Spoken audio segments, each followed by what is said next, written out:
இன்னைக்கு பார்க்க போகிற டாபிக் என்னன்னு கேட்டிங்கன்னா யோகா பற்றி தாங்க. ஆக்சுவலாக பார்த்தீங்கன்னா நமக்கு குறைஞ்சது ஒரு 96 to 97 டேஸ் தான் நமக்கு இருக்குது இன்டர்நேஷ்னல் யோகா டேக்கு. இந்த யோகா பற்றி இன்றைக்கி நம்ம சில விஷயங்கள் தெரிஞ்சுக்கலாம். யூஸ்வலாக பார்த்தீங்க அப்படின்னாக்கா நம்ம எக்ஸசைஸ் பண்ணுறதுக்கும் யோகாக்கும் நிறைய வித்தியாசங்கள் உண்டு. யோகா அப்படின்றது ஸ்திரம் சுகம் ஆசனம் அப்படின்னு சொல்லுவோம். ரொம்ப ஸ்லோவாக ஸ்டடியாக பண்ணக்கூடியது தான் ஆசனம். ஆனால் இதே எக்ஸசைஸ் அப்படின்னு பார்த்திங்கன்னா நம்ம வேகமாக நம்மளுடைய தசைகளை நல்லா வலிமைப்படுத்தி நம்மளுடைய கார்டியோவாஸ்குலர் சொல்லுவோம், நம்மளுடைய இதயத்தோடைய செயல்பாடை அதிகமாக்கி அந்த என்டியூரன்ஸை அதிகமாக்கக்கூடிய ஒரு விஷயம் எக்ஸசைஸு. ஆனால் நம்ம எக்ஸசைஸ் பண்ணும் போது நடுவில் நம்ம பிரேக் எடுக்கணும் அப்படின்ற அவசியம் இல்லை. ஆனால் யோகா பண்ணும்போது ஒவ்வொரு ஆசனங்களுக்கு நடுவுலையும் நம்ம கம்பல்சரி நம்ம ஒரு பிரேக் எடுத்து நம்ம ரிலாக்ஸ் பண்ணிட்டு தான் நம்ம அடுத்த ஆசனத்தையே பண்ணணும். இது ஒரு கம்பல்சரியான ரூல். ஏன் இது எதுக்காக நம்ம இந்த மாதிரி பிரேக் எடுக்கணும்? அதே மாதிரி யோகா முடிஞ்சதுக்கு அப்புறமா பார்த்தீங்க அப்படின்னாக்கா எல்லாம் முடிஞ்சிருச்சா, மூச்சு பயிற்சி பண்ணிட்டோமா, தியான பயிற்சி பண்ணிட்டோமா, உடனே எழுந்து ஓடி அடுத்த வேலையை நம்ம பார்க்கணும் அப்படின்றதுக்கு முன்னாடி நம்ம கொஞ்சம் ரிலாக்ஸ் பண்ணிவிட்டு அந்த ரிலாக்ஸேஷன் போஸ்டரில் இருந்து தான் நம்ம வெளியேறணுமே தவிர நம்ம அப்படியே ஆசனத்தை பண்ணிகிட்டு இருந்து அப்ரப்டாக நம்ம கட் பண்ணணும் அப்படின்றது ரொம்ப தவறு.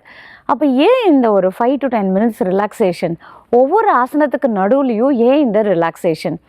பொதுவாகவே நம்ம எக்ஸசைஸ் பண்ணும் போது நம்மளுடைய உடலில் பார்த்திங்கன்னா ரத்த ஓட்டம் நல்லா அதிகரிக்கும், ரொம்ப வேகமாக இருக்கும், நம்மளுடைய இதயத்தோடைய துடிப்பு வேகமாக இருக்கும். ஸோ அப்போது என்ன ஆகும் அப்படின்னாக்கா உடலில் இருக்கக்கூடிய அந்த கலோரிஸ் எல்லாத்தையும் பேர்ன் பண்ணுறதுக்கு அது ஹெல்ப் பண்ணும். ஆனால் யோகா நம்ம பொறுமையாக பண்ணும் போது நம்ம ஒவ்வொரு தசைகளும் எந்த அளவுக்கு மேக்ஸிமம் ஸ்ட்ரெச்சஸ் கொடுக்க முடியுமோ அதே நேரத்தில் நம்மளுடைய ஹார்மோன்ஸோடைய செயல்பாட்டையும் தூண்டி உடல் அளவுலேயும் மனதளவுலேயும் நமக்கு ஒரு சமநிலையை கொடுக்கறது யோகா.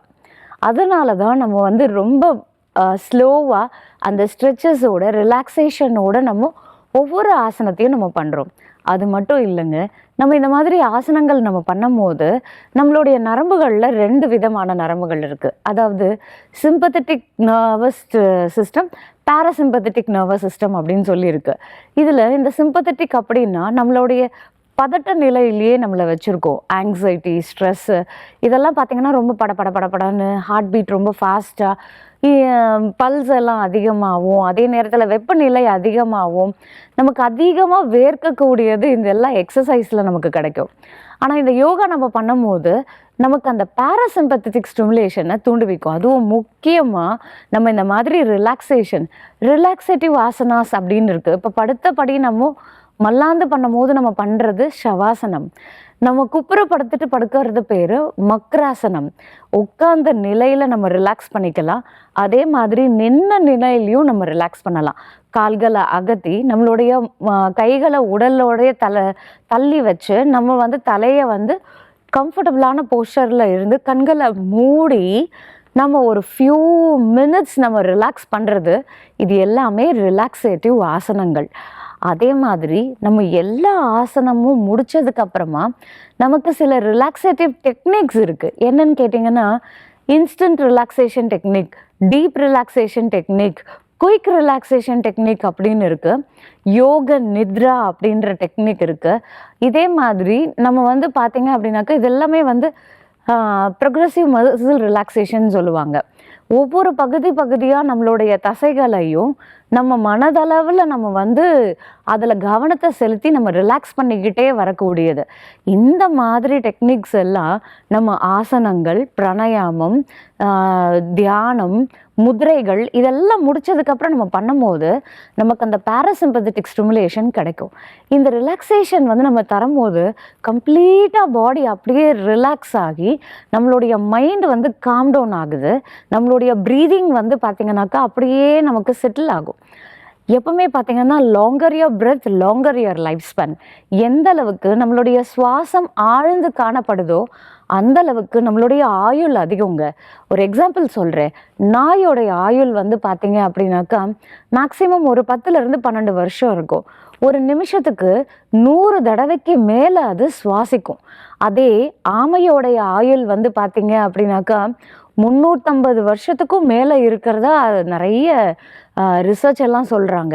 அதே மாதிரி அதோடைய சுவாசம் ஒரு நிமிடத்துக்கு 2 இல்லை 3 தடவை தான் சுவாசிக்குமே. So longer your breath, longer your life span.